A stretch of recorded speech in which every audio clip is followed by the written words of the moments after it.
Censorship, I hope you will agree, is always to be regretted. With time, it is as if the suppressed truth that has been censored never existed at all. Events fade from public consciousness, and the lessons they might have imparted are lost. The Oscars ceremony on Sunday was the usual spectacle: glitz, affectionate embraces, rehearsed smiles, industry gossip. However, it was also a moment of rupture, a brief instance when unvarnished political reality intruded upon the manufactured glamour of Hollywood. And this year, the Academy awarded the Best Picture to Anora, an unconventional, low-budget film about a sex worker's entanglement with a Russian oligarch.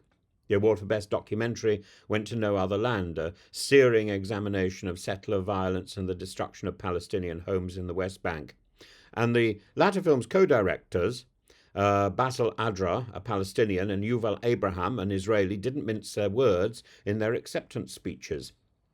Adra urged serious action to stop the injustice and stop the ethnic cleansing of the Palestinian people, and Abraham underscored the destruction of Gaza and the fate of Israeli hostages, concluding with a stark moral appeal: why can't you see that we are intertwined, that my people can be truly safe if Basel's people are truly free and safe? Such defiant truth-telling is increasingly rare.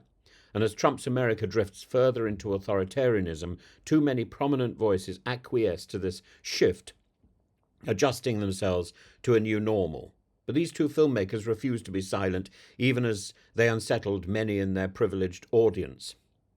Unlike the United States, in Britain, we don't live under an elected autocracy. But we shouldn't make mistakes of thinking our relative stability is a genuine expression of freedom. The Palestinian cause has served as a litmus test, exposing the limits of public discourse and the contradictions of democratic institutions that claim to uphold impartiality. So last Thursday, 500 artists, journalists and media figures, including Gary Lineker, Anita Rani, Juliet Stevenson, Riz Ahmed and Gary Young, signed an open letter addressed to the BBC, and the letter protested the removal of Gaza: How to Survive a War Zone from iPlayer, following objections from figures such as Danny Cohen, the former BBC director of television. And the principal concern cited was that the documentary's child narrator, Abdullah, was the son of a Hamas agricultural minister. And certainly the BBC ought to exercise rigorous oversight in its content. If due diligence was not observed in the commissioning process, an apology is warranted. But is expunging the documentary from the archive truly a proportionate response? A child's testimony should not be discredited by the political affiliations of his relatives. Weaponizing such associations is both unethical and dangerous. And if the BBC gave money to his family, that's another issue. Peter Grimsdale, a former BBC and Channel 4 commissioning editor, has suggested that the film be reinstated with appropriate clarification so that viewers can assess it for themselves. And the BBC has admitted serious flaws in the production, but its apology will not end the controversy. Censorship doesn't bring closure, it erases the debate. And this isn't an isolated incident. In 2020, the Board of Deputies of British Jews decried a BBC News at 10 report on the 75th anniversary of the liberation of Auschwitz, branding it unjustifiably offensive. And the offending remarks came from Orla Gwen, a highly respected correspondent who stood in Yad Vashem's Hall of Names and stated the State of Israel is now a regional power. For decades it has occupied Palestinian territories. For some here will always see their nation through the prism of persecution and survival. What she said was factual, but facts, when politically inconvenient, are sometimes treated as heresies. On March the 31st, the Prince Charles Theatre in Leicester Square will screen 7 Jewish Children, a film for Gaza, adapted from Carol Churchill's controversial play. Churchill, now 86, has faced severe backlash for her unapologetic political stance. Her European Drama Prize Lifetime Achievement Award was rescinded in 2022 as a result, yet she remains undeterred. The proceeds from this screening will go to medical aid for Palestine.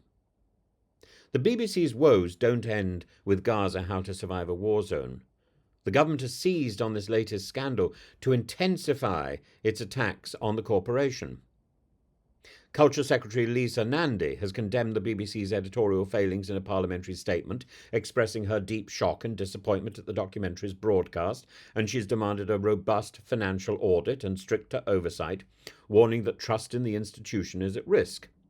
This controversy could not have come at a worse moment for the BBC. Last year, the Hugh Edwards scandal undermined public confidence. He says he's not giving the money back. Dissatisfaction with the licence fee is growing. Now, Samir Shah, the new BBC chairman, concedes that this is a really, really bad moment for the broadcaster's claim to impartiality. But impartiality isn't everything.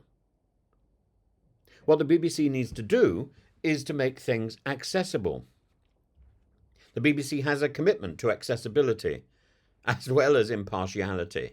The one doesn't cancel the other out. The BBC has received thus roughly 500 complaints accusing the documentary of bias against Israel. Conversely, about 1,800 complaints have been lodged demanding its reinstatement. I think it's perfectly understandable that a mistake was made and that's acknowledged. But it's not understandable that following that mistake, the documentary has been hidden. The documentary's fate, therefore, is uncertain, but the broader lesson is clear. When faced with political pressure, institutions like the BBC seem to capitulate rather than defend the principle of free inquiry. In an age of hyper-partisanship, where truth is increasingly dictated by political expediency, suppression of information is a perilous path. The instinct to bury controversy, to shield the public from difficult realities, only weakens democratic accountability. A censored issue doesn't disappear. It festers beneath the surface, ready to resurface with greater intensities. The BBC's decision to remove Gaza, How to Survive a War Zone, is not merely a media scandal, it's a warning. If we allow uncomfortable stories to be erased, we allow history to be rewritten.